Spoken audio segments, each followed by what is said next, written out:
Regus here. Happy belated Family Day. Sorry, I didn't show up to say Happy Family Day. It was Monday. It was long weekend. I hope you had a good time. Today it looks like fall. Snow was melting. What I know because it's raining plus the cold is mild. You know, I had like 2 jackets, but it's not necessary. I already feel hot already, like without even turning my heat. Yeah, it's very mild, and then I can see the people is walking with umbrella for the rain.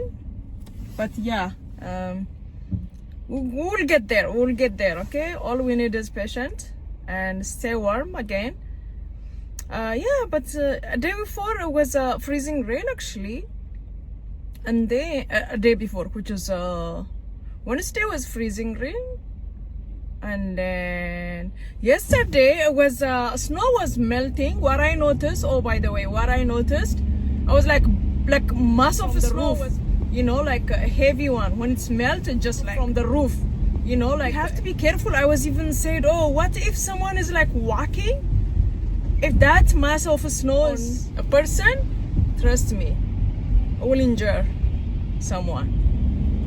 But thank God I didn't hurt anything yet. And even my management was announcing by saying, be careful, we noticed, mass noticed. So yeah, that's why today is raining. Yesterday was, I think it's mild weather as well, so that's why snow still melting. And then the road is like a bunch of water.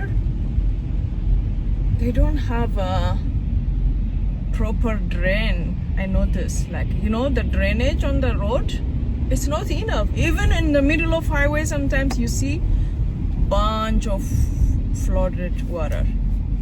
Anyways, I just came to say hello, and okay, let me say this in Amharic actually, because you guys knows by now about the melting snow from the roof.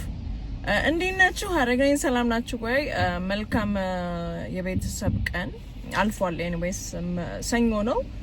I don't know እኛ ሀገር ይከበር አይከበር ሁሉን ነገር መውሰድ ጀምረናል። ሆፕ ይሄኛው ሞር ቫልዩ ያለው ይመስለኛል የፋሚሊን ቀን ማክበር እና I wish ቢከበር ከሌላው ቀን በተሻለ ማለት ነው። የአባቶች ቀን፣ የእናቶች ቀን፣ የቤተሰብ ቀን which is እኛ ደግሞ በካልቸራችን ሞር ቫልዩ አለን ለቤተሰብ አይደለ? ስለዚህ ኤኒዌይስ ቢያልፍም መልካም የቤተሰብ ቀን ይሁንላችሁ። እንትን ይመስላል ዛሬ አየሩ የሆነ ፎል ምንድነው በእኛ ሀገር ክረምት ሲያልፍ ማለት ነው። 4 ሲዝን ነው መሰለኝ ያለው እኛ ሀገር በጋ፣ ክረምት፣ ጸደይና መከር አይደለም የሚባለው። ይሄኛው ጸደይ ማለት ነው የሆነ ክረምቱ አልፎ ግን እኛ ጋር ጸደይ ለመባል በጣም ይቀረዋል። የኛ ሀገር ክረምት ማለት ነው ይሄ ራሱ ዊንተሩ ሲያበቃ በረዶ ሲያበቃ ያለው የኛ ሀገር ክረምት እንደማለት ነው እንጂ ጸደይ ሊባል አይችልም። ጸደዩ እዚህ ሀገር ዞሮ ዞሮ በበጋው ሲዝን እና ይሄ ፎሉ ይሄ በእንትን በረዶ የሚያቆምበት ሰዓት እንደ ክረምት ነው። ጸደዩ በቃ በጋ ነው የኛ እዚህ ሀገር። የኛ ሀገር ጸደይ ማለት የዚህ ሀገር በጋ ማለት ነው። አጭር ስለሆነች በጋዋ 3 ወር ምናምን በጣም ድምቅ ብሎ ሁሉ ነገር ሰው ወክ የሚያደርግበት አየር የሚተነፍስበት ምናምን ነውና ብስክሌት ምንነዳበት ይሄ ነውና እንደ 3 ሲዝን አላየውም። ግን ዞሮ ዞሮ እዚህም እንደ 4 ሲዝን አላየውም። ግን እዚህም ዞሮ ዞሮ ምን ይሉታል? ዊንተር ይላሉ፣ ሰመር ይሉታል፣ ስፕሪንግ እና ፎል ይሉታል። ኖ am I right? Yeah, spring ማለት oh yeah this is a kind of spring but spring አይደለም ገና ዞሮ ዞሮ ለነገሩ ግን ስፕሪንግ እንለዋለን። ከንተ ዞሮ ዞሮ የኛን ሀገር ምንድነው የኛ ሀገር የሚባለው? እኛም ሀገር 4 ሲዝን ያለን አይደለ? በጋ፣ ክረምት፣ በልግና ጸደይ አይደለም እንለው ያ እና ይሄ ጸደይ ብለን እንያዘው ማለት ነው። የኛን ሀገር ጸደይ ላይ ለመድረስ ጫፉም ጋር አይደርስም። ስቲል ዊንተር ነው የሚመስለው። የኛ ሀገር ዊንተር ነው የሚመስለው። የዚህ ሀገር ጸደይ ምንድነው? የዚህ ሀገር ጸደይ ስፕሪንግ ማለት ነው አይደለ? ግን ኖት ስፕሪንግ yet anyways ዊሽን ነው የምነግራችሁ። ገና አሁን ምንድነው ማነው ፌብሩዋሪ ላይ ነን። ማርችም አልገባንም። ማርች መጨረሻው አካባቢ ስፕሪንግ መሆን ይጀምራል። ልክ እንደኛ ሀገር ምንድነው ጸደይ እንደምንለው ማለት ነው። ግን የዚህ ሀገር ጸደይ የእውነት ለመናገር ያላቸው አይመስል ጸደያቸውና ሰመራቸው ተመሳሳይ ነው። ምክንያቱም አጭር ናት በጋዋ። በበጋዋ ውስጥ ነው ፀሐይዋንም የምናገኘው። የሆነ ግቢያችን ጓሮ አትክልት ምናምን መትከል ካለብን በዛች በአጭሯ በሶስቷ ወር ማለት ነው። እና ሰመሩና ስፕሪንጉ ፕሪማች ዘሴም ነው። በጣም አጭር ከመሆኑ የተነሳ ማለት ነው።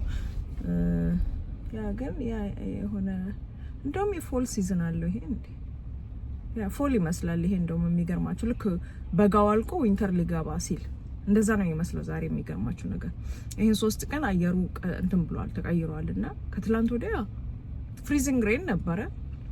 አይበርድም ግን ፍሪዚንግ ሬን ነበረ። መኪናችን ላይ ሁሉ ግግር ብሎ ምናምን ማለት ነው። ከዛን ትላንት መቅለጥ ጀመረ። በረዶ ሁሉ ከጣራ ላይ ዱ እያለ ይወድቃል ምናምንና ሰው ቢመታ ኢትስ ዴንጀረስ የሚገርማችሁ ነገርና ኦ ማይ ጋድ እያልኩኝ ነበርና ቢልዲንግ ጌም አናውንስ አደረጉ ማለት ነው። ተጠንቀቁ ምናምን ብለውና ልክ እየቀለጠ ግምስ እያለ ከጣራ ላይ ዱብ እያለ ይወርዳል። ዛሬ ደግሞ እንደምታዩት ዝናብ ነው። ያ ኢትስ ሬኒንግ ሉክ ጭጋግ ብሎ ዝናብ ሆኗል ዛሬ። በሉ ኤኒዌይስ ሰዌ ልገባ ነው ልላያችሁ። ኦኬ ቻው። በሌላ ቪዲዮ እንገናኛለን። በድጋሜ ሃፒ ቢሌትድ ፋሚሊ ዴይ። Yeah, I love you all, okay? God bless Ethiopia, God bless Canada, God bless the whole world, okay? Stay warm. Ciao.